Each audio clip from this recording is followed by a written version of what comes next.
Hey everybody, it's Brad with the Big Family Homestead, and in this video we are talking about homesteading in the winter. More specifically, stuff that's outside, not necessarily the inside homesteady kind of things, but working out in the cold, dealing with survival issues and vehicles and all that kind of stuff that's outside. So without any further ado, let's get cracking.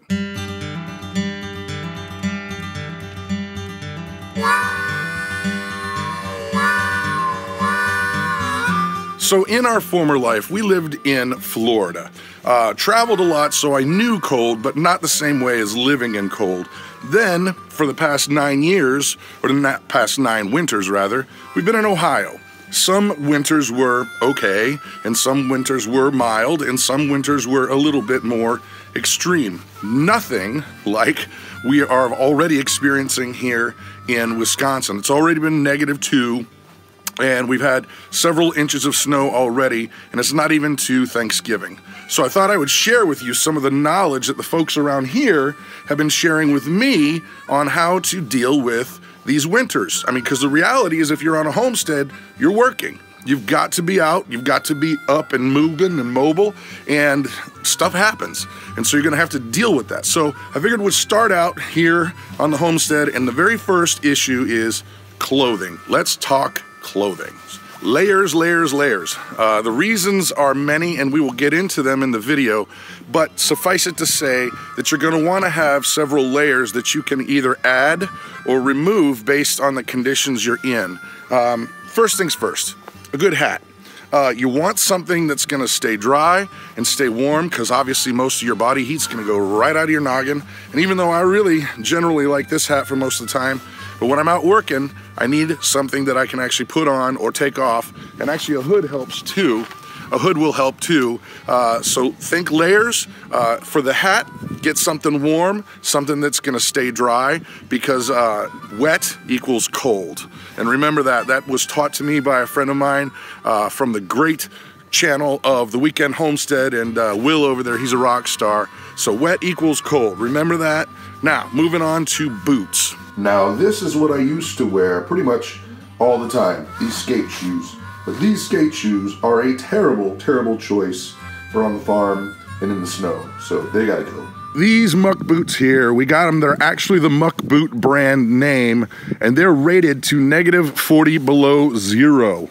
A good pair of boots is an absolute must. You need to keep your feet dry, and you need to keep them warm. Shoes just simply won't cut it. Do yourself a favor and get a good pair of boots. You will thank me again and again and again, and your tootsies will be warm and toasty.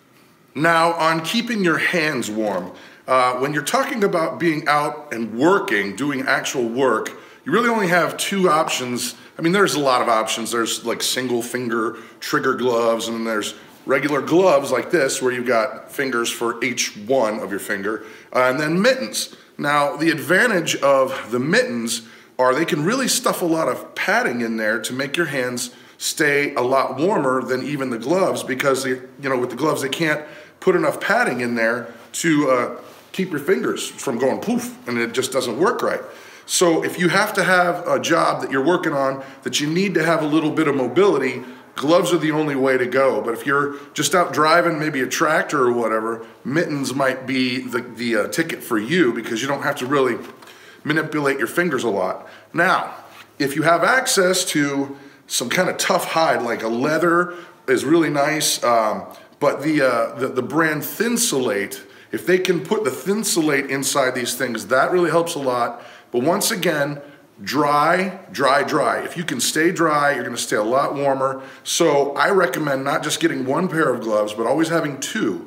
Because ultimately, I don't care how waterproof they say they're gonna get, they ultimately are gonna get wet. And when they do, you wanna be able to pull them off and go put on a new pair so you can keep on trucking. Now, a quick word on working and layers, the clothing layers. We're coming back to the layers because it's very important. Now here's the scoop. Once again, wet equals cold.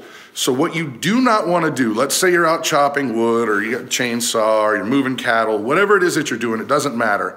You need to work at a level that's not going to make you sweat. So layers are very, very important, because if you start to work, obviously your body's gonna heat up, and you may need to take off an outer layer so that you don't get sweating. And or you may just need to slow down so that you're not all sweaty, because what happens?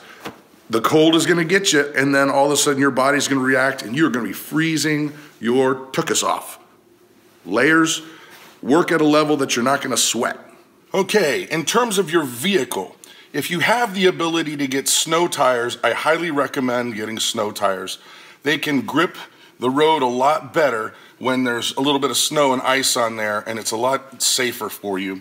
Also, I recommend that you, in your brain, you get yourself rewired to make half tank is 0. So that way, you never go below a half tank, because you never know what could come up. You might get on an errand somewhere, or an emergency happens, and you do not want to be stuck out in the snow because you didn't have enough gas in the tank. So half tank is 0. Also, make sure that you have a winter survival kit in your vehicle at all times. Make sure that it's loaded up with stuff like road flares and some water and some extra clothing, cold weather stuff. If you have ways to put communication devices in there, do that too, but don't be caught with your pants down. If you end up in an embankment, a snow embankment, and you're stuck there for hours, or heaven forbid, a day or two, make sure that all the stuff you're gonna need to survive is in that kit and tested and ready to go. Now, this next tip might not be the world's most obvious tip, but I have found it to be invaluable. And that is this: get yourself some, cheapo flashlights that are good and waterproof. And the reason why is because it's gonna be dark at 4 o'clock during the day. And so I can't count the amount of times I've needed a flashlight. And so when you get a hold of these ones are like El Cheapos. They're like $3 on Amazon. They're waterproof, they're focusable, and and they're cheap, and they got a hook on them, and they're nice and bright. They only use one AA battery. And so having a flashlight where you can just hook it on somewhere or put it in your pocket, and you don't really care if you lose it because it was cheap, invaluable. I buy these things in the 3-pack. So yeah. In terms of your outerwear, your jacket, get something that's tough, that that you can waterproof it and is going to be nice and padded. Something with a liner is really great. I use this Carhartt, but once again, with the layers, you just need to make sure that you've got enough that you can take off what you need, and something that's tough, that's not gonna get caught and torn on every little thing that you're gonna bump into.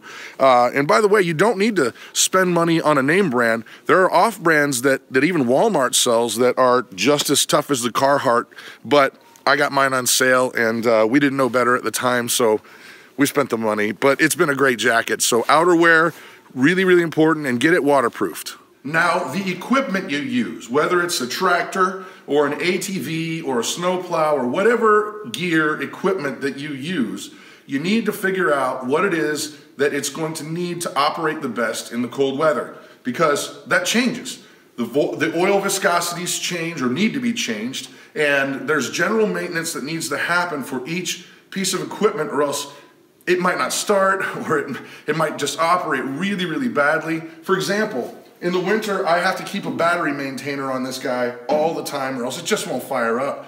It's just as stubborn like that. So learn the quirks of your equipment and take the necessary precautions to winterize them so they'll keep you in business. All right, now a quick word on just general organization in your barns, your sheds, your garage, wherever it is that you keep your stuff. Try to plan out where you're gonna have to get to in terms of, do I need access to my hay? Do I need access to my tractor? Do I need access to my trailer? And try to plan out where it is that that item is gonna sit, so that you will have easy access in and out, because when the weather is extreme and there's 3 feet of snow out there, you don't wanna be fighting, jostling everything around in your machine shed or your garage or whatever, because you're already gonna have a hard enough time farting around with the snow. So a little planning ahead will save you a lot of hassle later. Now, a word on water. Water is absolutely life. If you don't have water for your animals, you're not gonna last long. They're not gonna last long. It's not gonna be a good thing. The trick is that it's gonna freeze, but you're gonna have to keep it from freezing, right? Duh. So we have these in-bucket heaters that keep the points of where they're actually watered at. The water stays nice, and even when it's really super, super cold out, only the top layer will freeze off and you just knock it out, and then it's good for a long time. You just gotta keep an eye on it throughout the day. However, there is another issue. Getting the water from the well to the buckets can be kind of a pain in the butt. Now here's the issue.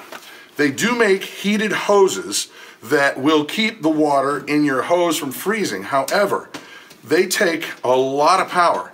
It would basically be the equivalent to running a hairdryer all day and all night. Now that's gonna get pricey. I don't want that in my world. So unfortunately what we do is we take this basic, hand truck and a bucket, and we shuttle the water to those points. Maybe not be the most ideal, but it's working, and besides, the animals don't drink as much during the winter as they do during the summer, because obviously the heat is an issue, but that's our solution. Maybe you guys got a better one. If you do, put it in the comments down below. Alrighty folks, so there you have it. A few tips on being in a homestead in the winter, outside working, that kind of yada yada and yippee skippy. Hope you found something in there that's useful to you. If you think that I missed something that pertains to our conversation, please go ahead and put it in the comments down below. Don't forget to like and subscribe. I'm Brad with the Big Family Homestead, and you have an amazing day.